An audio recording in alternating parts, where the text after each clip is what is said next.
Harold Whitman was the kind of man people whispered about but never spoke to.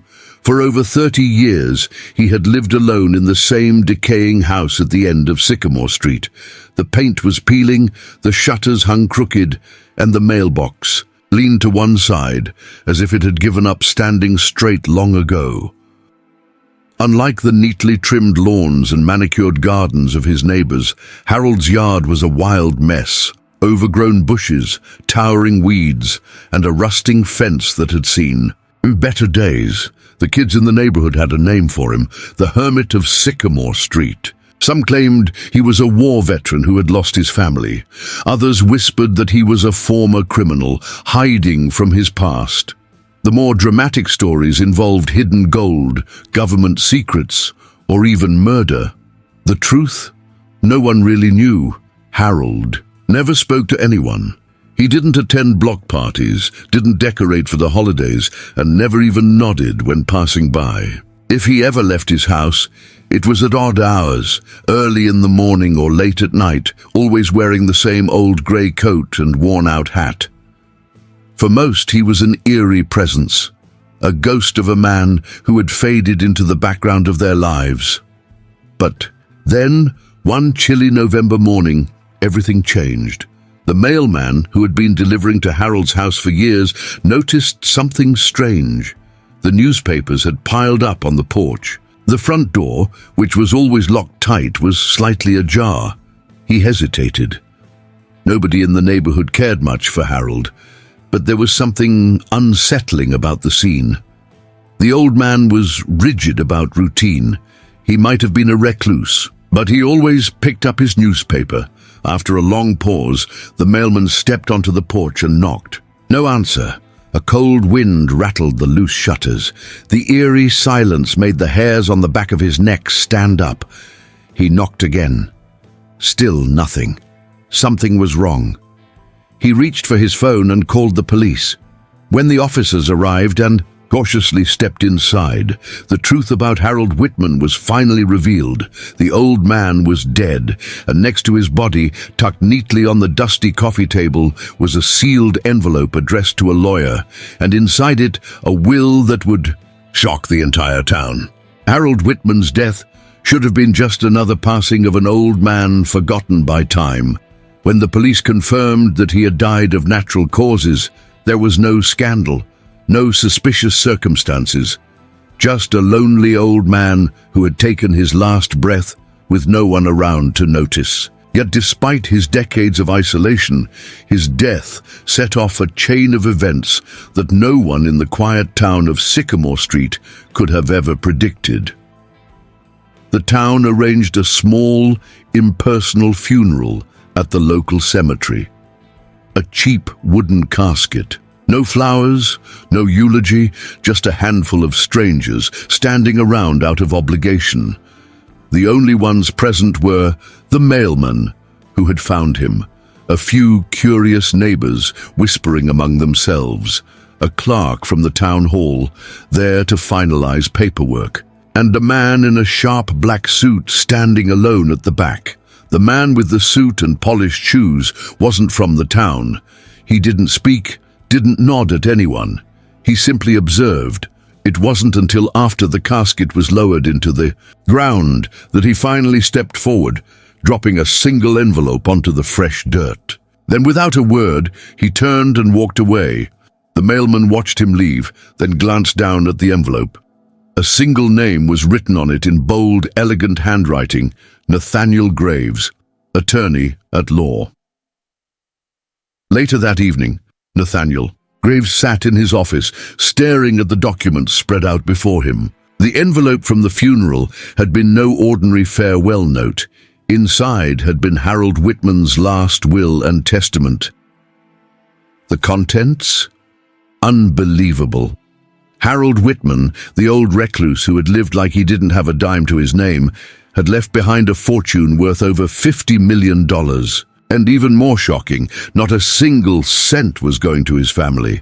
Instead, 3 names were listed as his primary beneficiaries. Danny Porter, a teenage paperboy who had delivered Harold's newspapers for years. Lillian Harris, a homeless woman who often slept behind the grocery store. Travis Reed, a cashier at a small convenience store downtown. Nathaniel blinked at the names. Who were these people? And why had Harold chosen them over his own blood? The will left no explanation, but one thing was clear. This was going to make a lot of people very, very angry. And the first to find out, Harold's long-forgotten family. The news of Harold Whitman's will spread through Sycamore Street like wildfire. A hermit with $50 million. No one had seen it coming. The man who had lived in a rundown house wearing the same tattered coat for decades had been a secret multi-millionaire. And now his fortune belonged to three complete nobodies. Danny Porter, the paperboy, nearly fell off his bike when a reporter shoved a microphone in his face. How does it feel to inherit millions from a man you barely knew? Danny blinked, speechless. He was 16. His biggest concern had been saving up for a second-hand car, not handling a life-changing inheritance. I don't know. I just delivered his papers.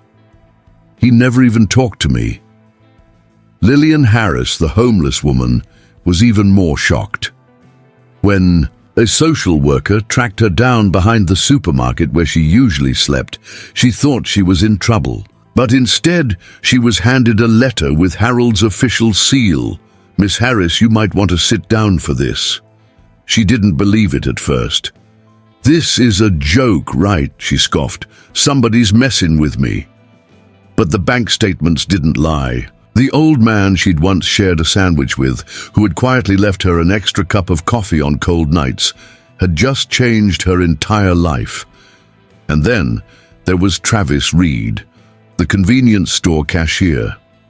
When he was called to the lawyer's office, he thought he was being sued. The moment he heard Harold's name, his heart sank.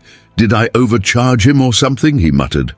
But when Nathaniel Graves, the attorney, explained the will, Travis just sat there, stunned. "Wait, you're telling me that Mr. Whitman, the guy who used to buy the same pack of gum every Friday night, left me millions of dollars?" Nathaniel simply nodded. Travis leaned back in his chair, rubbing his temples. "I mean, I was always nice to him, but that was just being human." While the new heirs struggled to process the shock, Harold's biological family was about to explode. When the will was officially read, Harold's son, daughter-in-law, and grandchildren sat in disbelief. Not a single cent for them. Ethan Whitman, Harold's estranged son, turned red with fury. "This has to be a mistake." His voice was sharp, demanding. "There's no way my father would leave everything to a bunch of nobodies." Nathaniel Graves, calm as ever, simply slid the legal documents across the table. "This was your father's final wish. The will is legally binding." Ethan snatched the papers, scanning every word, searching for a loophole. His wife, Marjorie, let out a sharp laugh. "Oh, this is rich," she sneered. "That old fool was senile. This has to be fraud." Nathaniel laced his fingers together, unfazed. Mr. Whitman's mental state was verified before drafting the will. He was fully competent. "The money is gone. Your father chose not to leave you anything."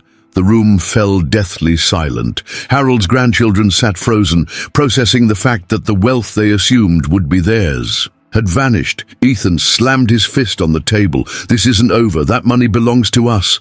I don't care what it takes. We'll fight this." Nathaniel Graves didn't blink. "If you wish to challenge the will, you're free to pursue legal action," he said smoothly. "But I should warn you." He leaned in slightly, voice low and deliberate. "Your father was a very careful man, and I have a feeling you're not going to like what happens next." Ethan clenched his jaw. For the first time, he felt the unsettling suspicion that his father had planned this all along. Ethan Whitman stormed out of the lawyer's office, his wife Marjorie trailing behind, fuming. "This is ridiculous," she hissed. "Your father was worth $50 million and somehow, he left it all to strangers."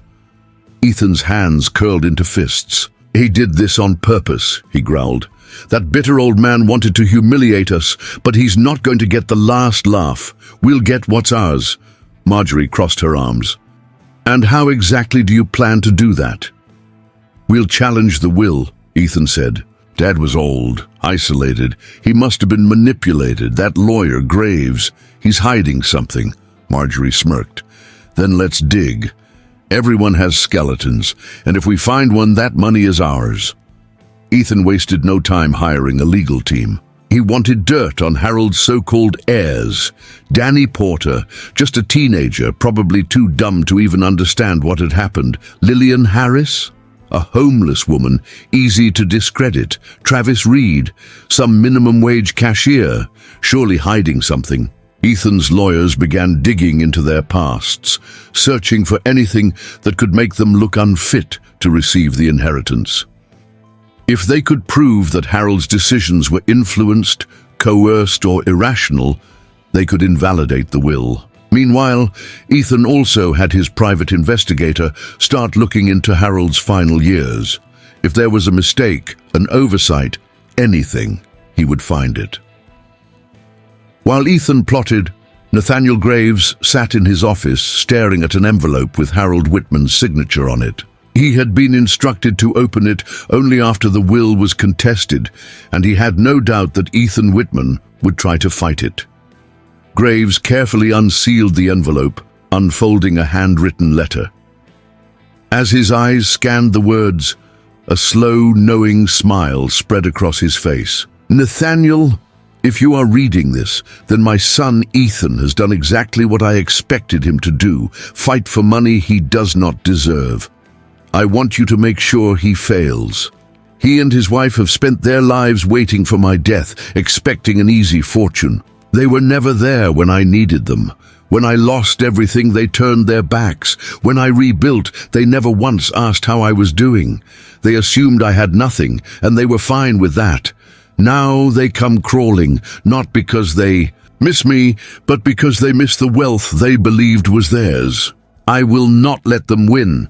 If Ethan challenges my will, I have left behind certain provisions. You will know what to do. Let them fight, and when they think they've won, remind them exactly who I was. Sincerely, Harold Whitman." Nathaniel exhaled, folding the letter. Harold had planned everything, and the Whitman family, they were about to walk into the exact trap he had set for them.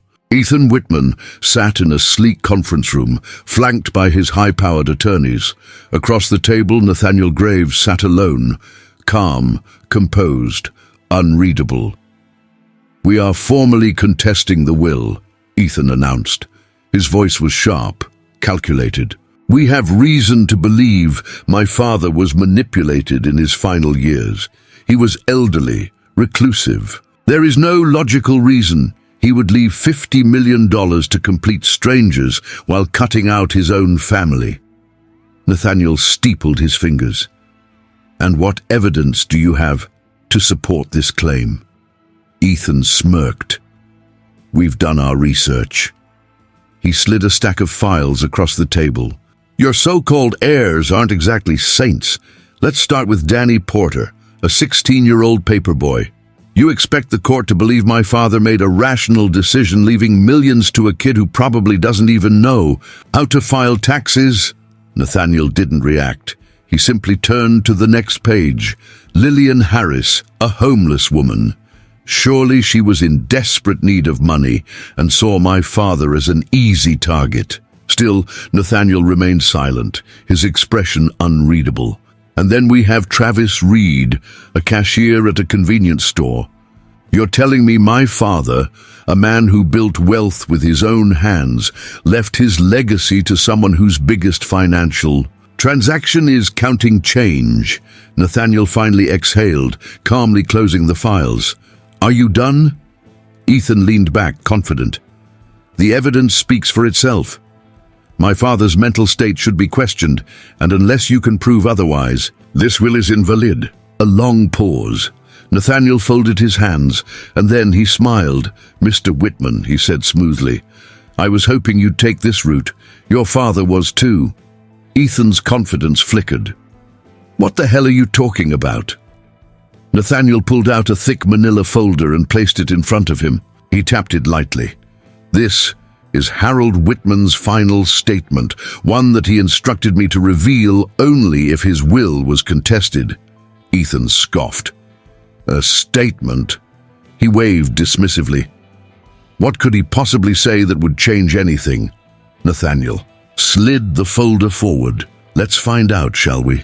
Nathaniel cleared his throat and began reading. To my son, Ethan, and his wife, Marjorie. You have spent your lives waiting for me to die. You assumed that because I was old and quiet, I was also weak. But you have made a fatal mistake. You underestimated me. Let's address your accusations. You claim I was mentally unfit to make this will. Let me remind you, 5 separate. Doctors evaluated me and confirmed my soundness of mind before I signed it.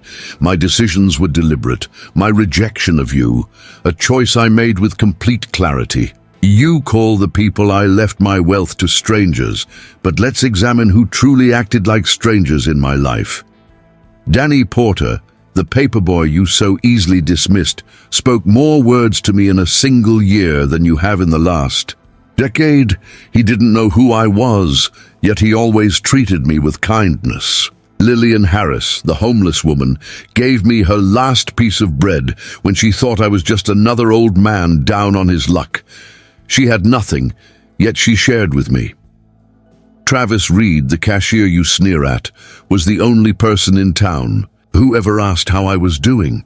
Not because he wanted something, just because he cared. And then there's you, Ethan. You, who only remembered I existed when you thought my money was within reach.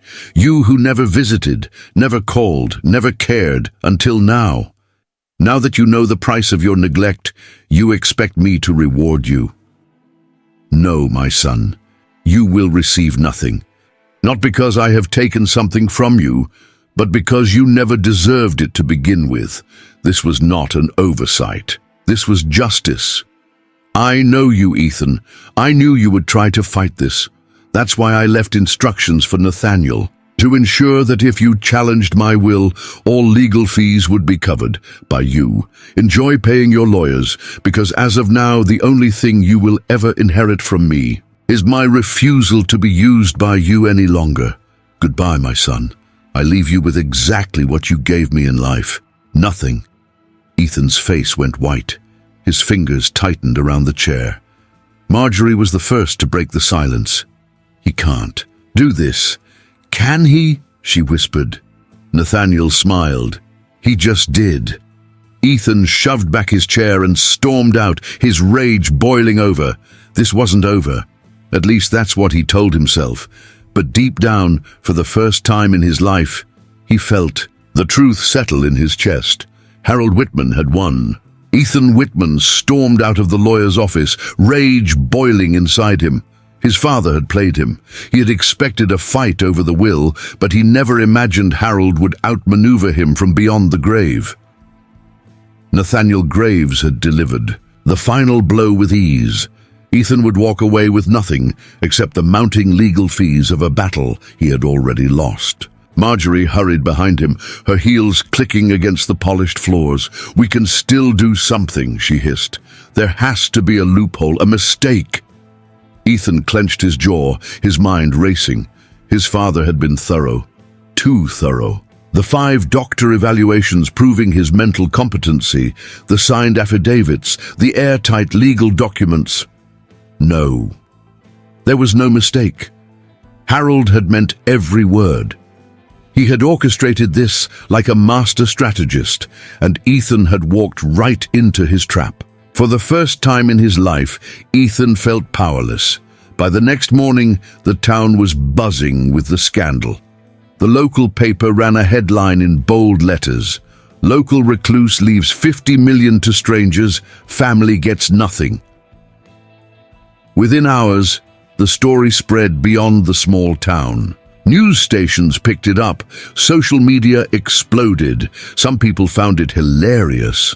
An old man pulling off the ultimate revenge against his greedy family. Others saw it as a lesson in karma. Ethan and Marjorie couldn't go anywhere without whispers following them. That's Harold Whitman's son, the one who got cut off. He tried to fight the will and got humiliated. I heard the old man planned it for years. Ethan gritted his teeth every time he heard someone mention it. His father might have been dead, but somehow he was still ruining Ethan's life. While Ethan stewed in his misery, the three unlikely heirs struggled to process their new reality.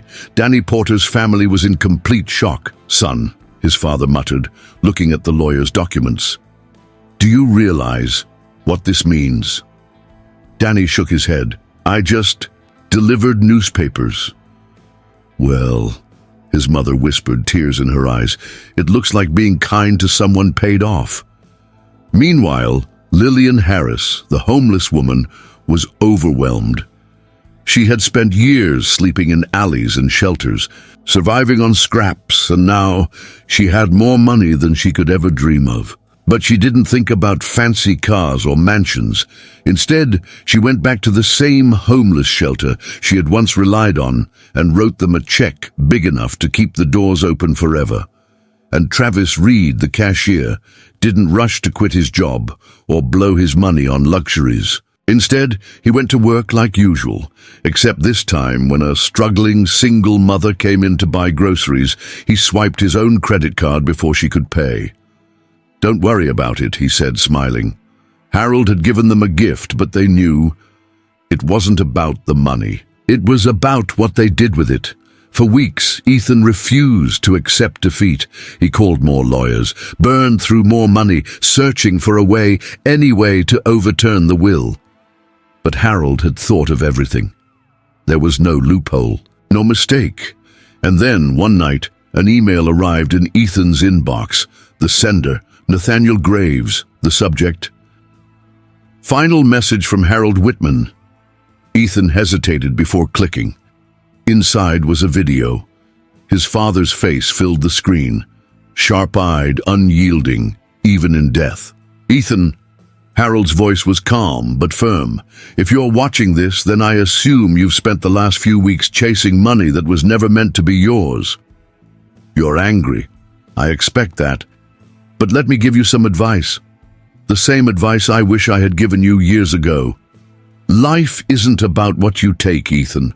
It's about what you leave behind. I left behind a lesson, a message, a legacy. And you? Right now, all you're leaving behind is a trail of failure and bitterness. You were never meant to inherit my money. But maybe, just maybe, you can still inherit the lesson.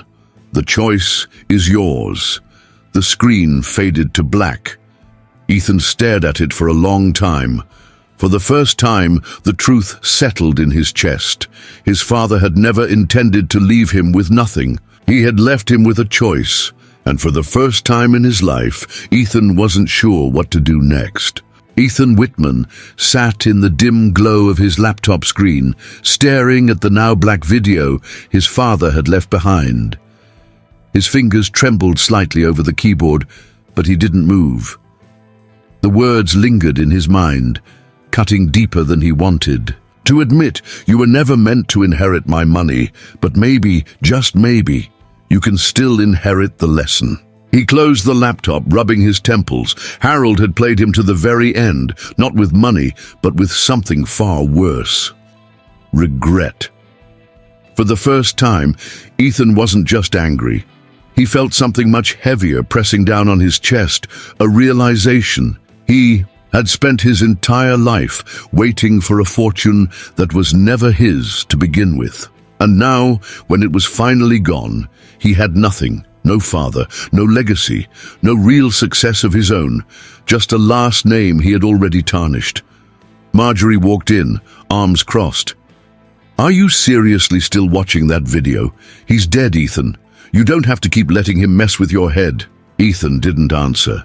She sighed. "Look, we can still rebuild, find another angle. We've been through worse."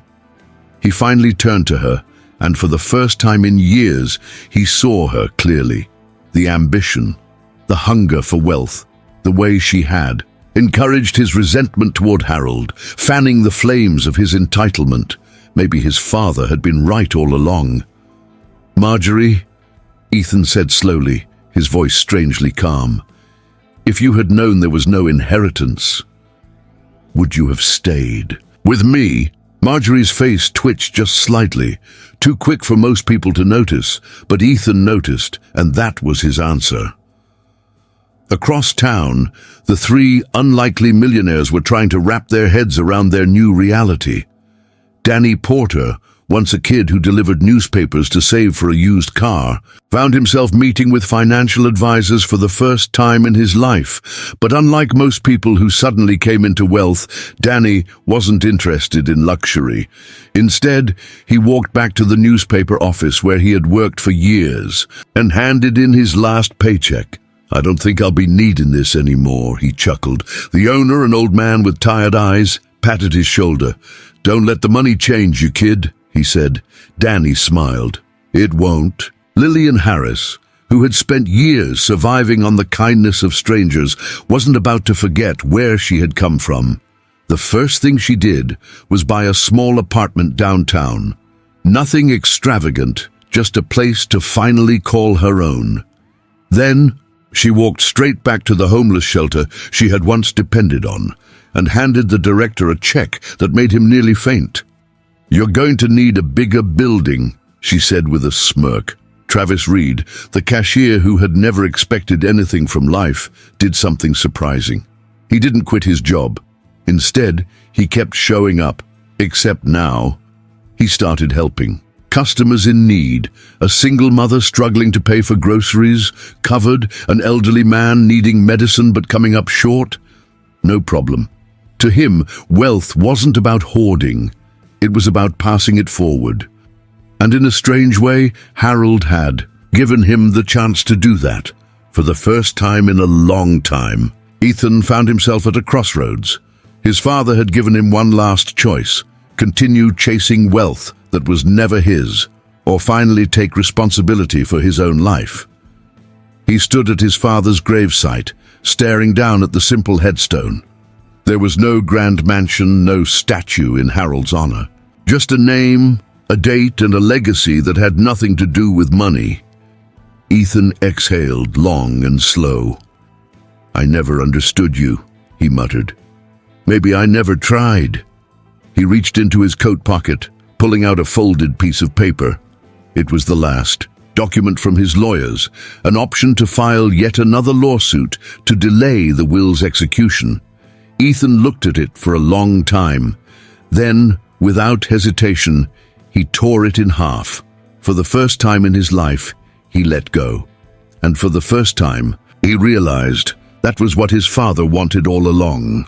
Ethan Whitman had spent his entire life believing that wealth was power, that money equaled respect, that his father's fortune was his birthright.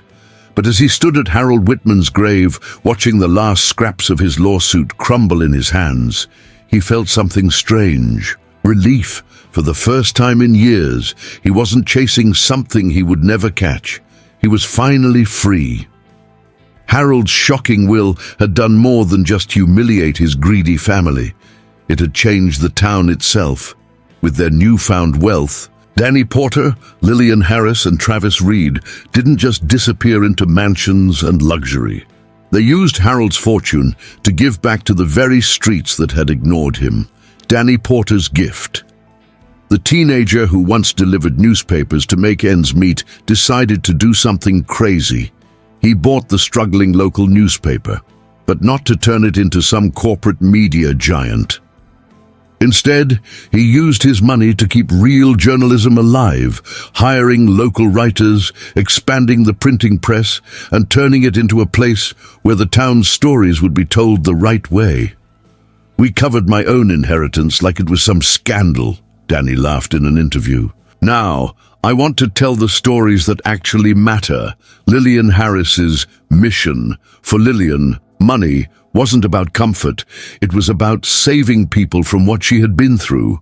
She purchased an entire building downtown and turned it into a permanent shelter, giving homeless individuals a safe place to sleep, job training, and access to medical care. When reporters asked her why she didn't just live lavishly, she only smiled. "I already know what it's like to have nothing," she said. Now I want to make sure no one else has to. Travis Reed's unexpected plan. Travis Reed, the humble cashier, did something even crazier. He quit his job at the convenience store and bought the whole thing, but instead of turning it into another soulless chain, he lowered prices, started a community fund, and made sure struggling families could afford their groceries. He renamed it Whitman's Market. "Harold gave me something I never expected," Travis said, "and I think he'd like this." The town, once indifferent to Harold Whitman, now saw his name everywhere, not in statues or monuments, but in acts of kindness, in lives changed, in a legacy that would outlive money. Weeks passed. Ethan tried to stay out of the public eye, but it was impossible. He was now known as the man who lost everything. Some people mocked him, others pitied him. But the worst part? His name no longer meant anything. He wasn't Harold Whitman's son, heir to a fortune. He was just Ethan. One night, as he sat in his empty office, staring at his bank account draining from legal fees, a thought crept into his mind. Now what? For years, he had assumed his life would begin after he inherited his father's money. Now that it was gone, he had nothing, no father, no legacy, no plan. Then out of nowhere, his phone buzzed. An email from Nathaniel Graves. Subject, "One last message." Ethan hesitated. Every message from his father's lawyer had been a disaster. But he clicked it anyway. Inside was a single attachment, a letter, the final one Harold Whitman had written before his death. Ethan's breath caught in his throat as he read the first words. "Ethan, if you're reading this, then it means you've lost everything. Good. That's exactly where you need to be. You spent your life chasing my fortune, but you never built anything of your own.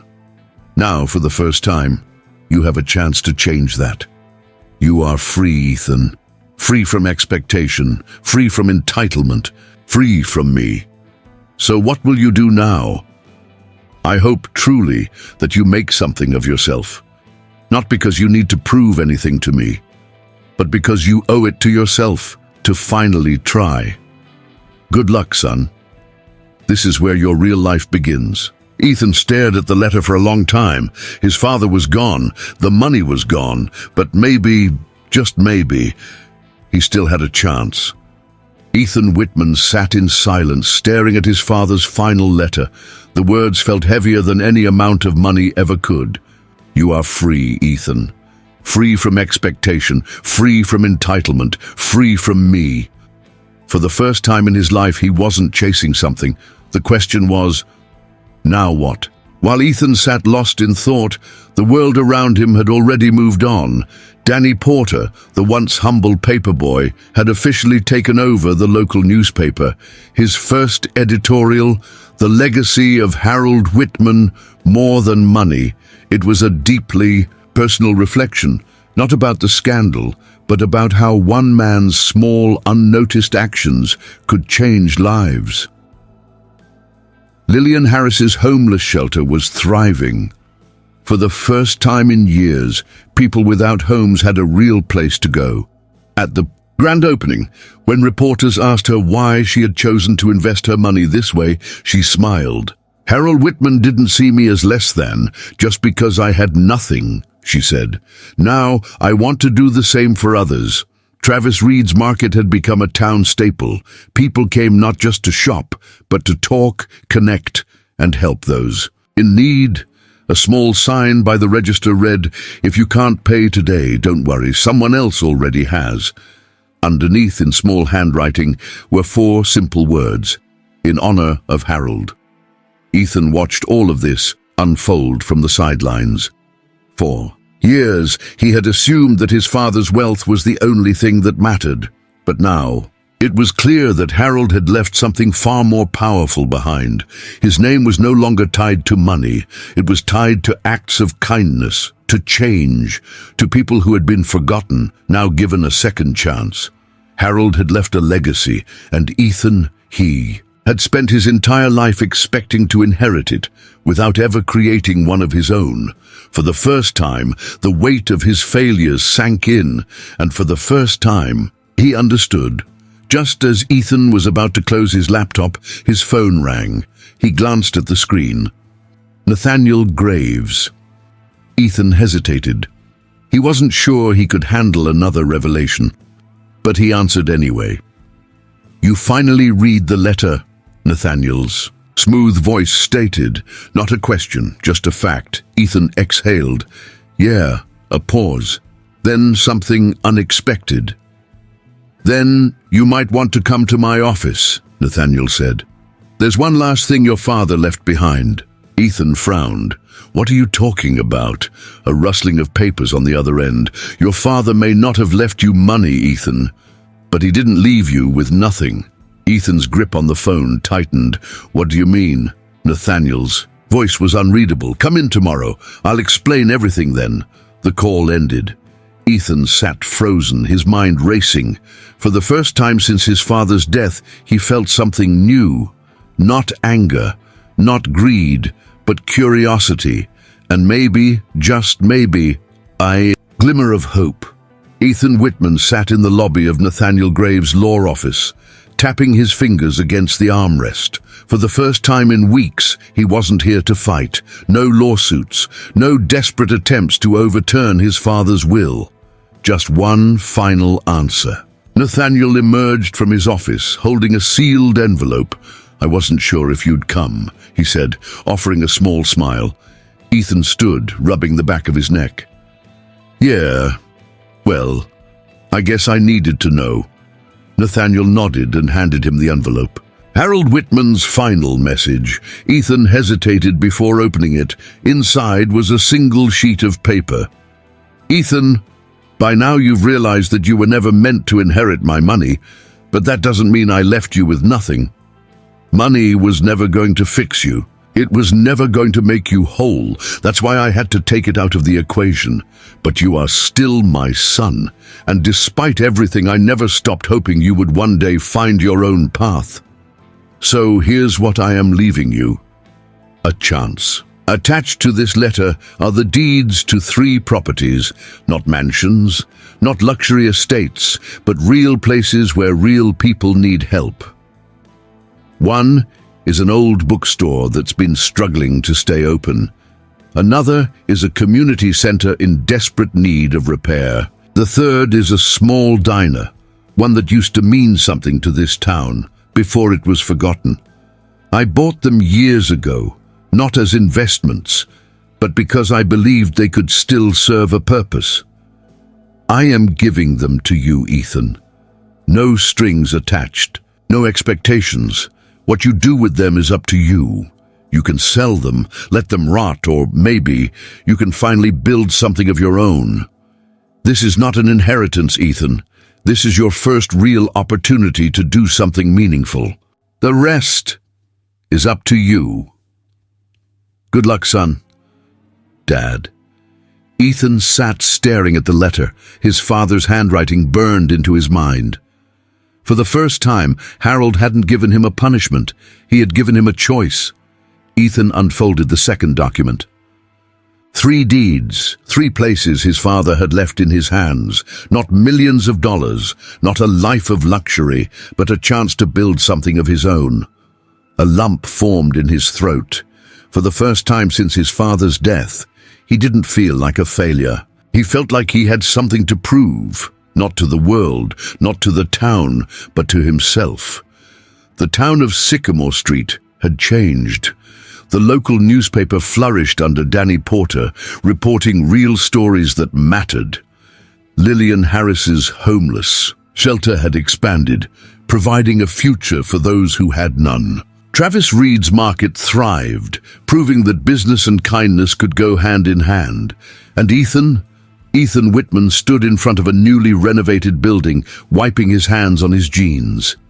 The old community center that had once been abandoned was now filled with laughter, voices, and people finding their way. He had rebuilt it, not because of an inheritance, not because of greed, but because for the first time he wanted to. A small plaque by the entrance bore his father's name, not in anger, not in bitterness, but in gratitude. Ethan looked up at the sky and let out a small chuckle. Guess you got the last laugh, old man. And for the first time in his life, he was okay with that.